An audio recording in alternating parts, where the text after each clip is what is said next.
Hey, Gator Nation, welcome back to a peek inside Gator football. And today, Gator fans have to be feeling pretty good because in a year where nothing has been simple, nothing has been easy, and absolutely nothing has gone according to script, Florida just pulled off something that honestly most people didn't think was possible.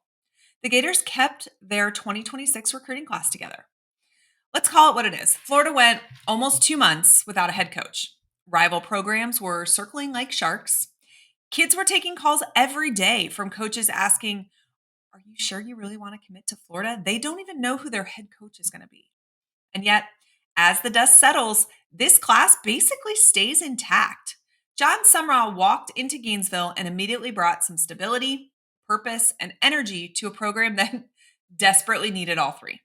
And because of that, Florida has signed 15 players on Wednesday, which sits just inside the top 20, and then even climbed to 13 on Rivals, which for a 4-8 team that just fired its head coach is a huge win. That's what we consider out recruiting your record.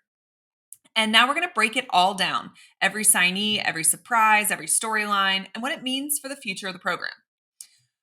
Well, the crown jewel of the class is Damian Gross. We're going to start with him because everyone started with him.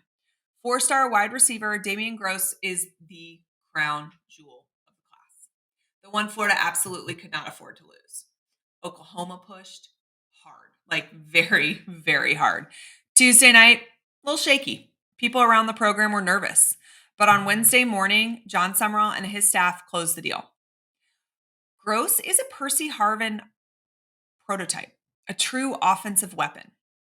He is a receiver, a running back. He's a matchup nightmare. And he's not just football fast. He is like state champion track fast.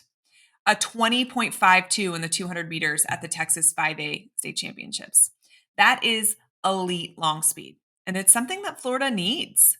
Put him in a room with Dallas Wilson and Vernell Brown III, Aiden Mizell, Trey Wilson. Yeah, it's dangerous. If he flashes early in spring like Trey and Vernell did, he plays immediately. Landing Gross sets the tone for the entire class and honestly for the entire Sumrall era.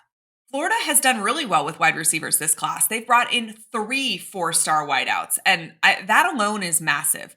On top of Grossi, they got Marquez Daniel. He is a smooth route runner, another guy with just dynamic ability after the catch. And Florida wants to build an offense that stresses defenses both vertically and horizontally. And Daniel fits that perfectly. They also got Justin Williams, which this was important because this is a hometown kid. He's versatile as well. He's an explosive athlete. He has strong hands, and he's somebody who could play inside or outside depending on matchups. Keeping in-state and really in-town kids like Williams matters, especially in a transition class. Before we go on, make sure you're remembering Alumni Hall this holiday season. They've got plenty of Black Friday and Cyber Monday deals that you guys do not want to miss. I know you're going to be doing holiday shopping for your friends, your family, and let's be honest, yourselves. Make sure you're shopping at Alumni Hall on Archer Road or online at alumnihall.com. Alumni Hall has the largest and best game day selection, and I always stop by when I'm in town. I did right before the Florida State game. My littles didn't have any sweatshirts that fit them, so we had to pull in. It was in and out. They had exactly what we needed in the right sizes, options. It was perfect. We appreciate Alumni Hall for supporting the channel, and if you're shopping for Gator gear, make sure you're doing so at Alumni Hall. We got to talk about the quarterback. 4-star quarterback Will Griffin was one of the most productive quarterbacks in Florida high school history. He stayed committed to us through the coaching change, and he signed on Wednesday, and that matters. He's from Tampa Jesuit, right down the road from me. I've seen him play in person several times. He is that guy. He's accurate, he's experienced, he's polished, and he carries himself like a leader. He's well-spoken. He commands the room. Not every transition class gets a quarterback like this. Sumrall inherited a guy who could be the face of the program in 2 years. And, tip of the hat to Griffin. He grew up a Gator. He wants to be a part of the program. He committed to the logo. And I definitely think that that is important and a great guy to build around. We got some tight ends as well. Hezzy Kent, 4-star guy, a big athletic target with upside as a pass catcher. Think of how modern offenses use tight ends as mismatch creators. Kent fits that mold. Let's talk about the offensive line, something that Florida desperately needs. Florida signed 5 offensive linemen, and that is critical to reshaping the future of the trenches. Tyler Chukium is a guy that has been committed to Florida. We've talked about him on this channel before. He's up in Gainesville all the time. His mom's on social media. She's a big Gator. Just great family. And then you add in massive frame, tremendous athlete. He, especially for his size, and he's somebody who projects as a multi-year SEC starter. Big to keep him committed to the program. Then we've got Chancellor Campbell. He is long, powerful, probably a developmental tackle with a lot of upside. He's a 3-star. Javari Lucas, another 3-star tackle, a true bookend type. Athletic feet, still growing into his frame. Another guy that I do think is a developmental piece. Need him for depth.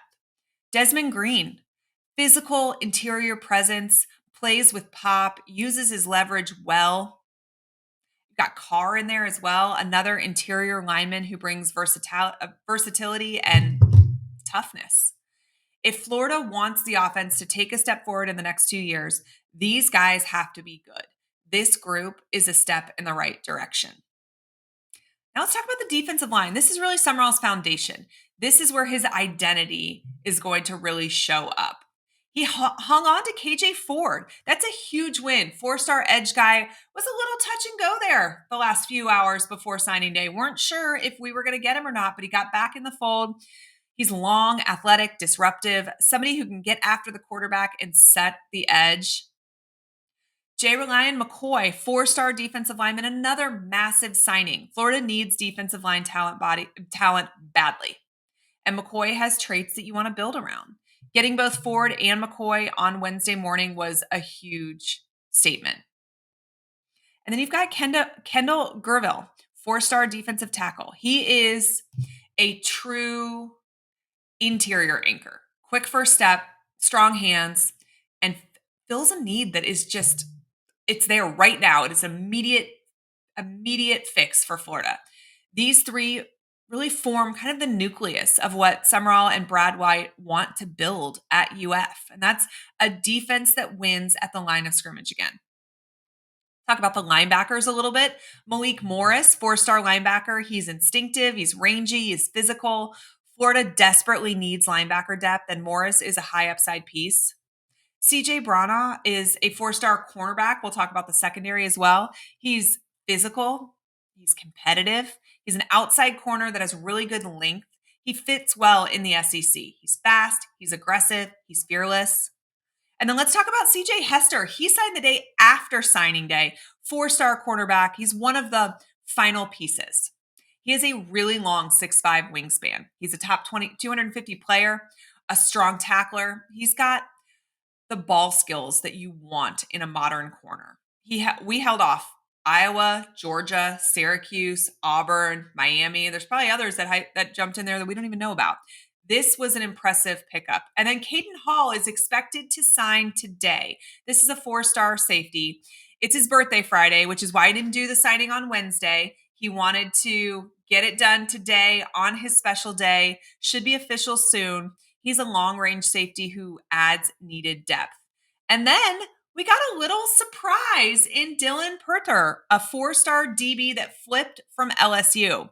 Dylan's one of the biggest wins of the week. Anytime you flip a defensive back from LSU, which is a program that has such a DBU culture. We go back and forth with them. I mean, maybe not lately, Florida hasn't, but in general, we debate who is DBU. LSU produces some DBs. This is a major statement.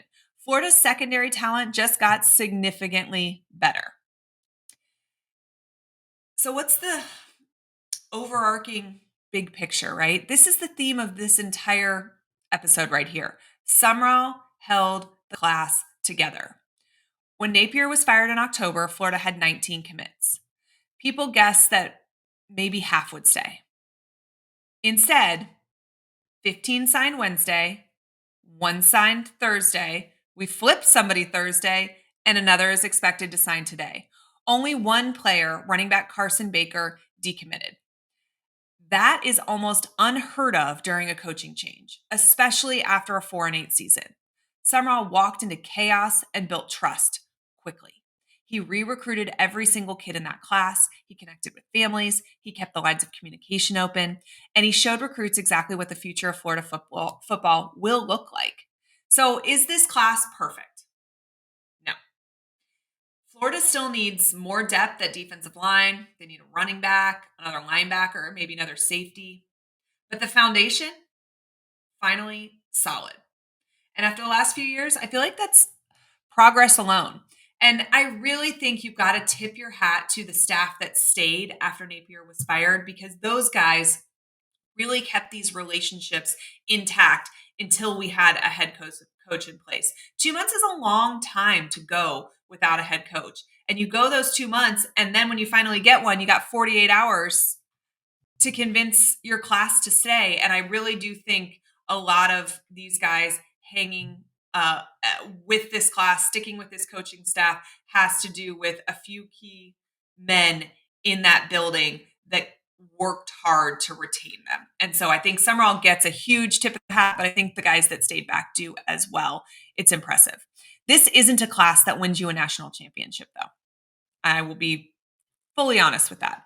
But it is a class that keeps Florida competitive. It's a class that prevents a rebuild from turning into a crater, right?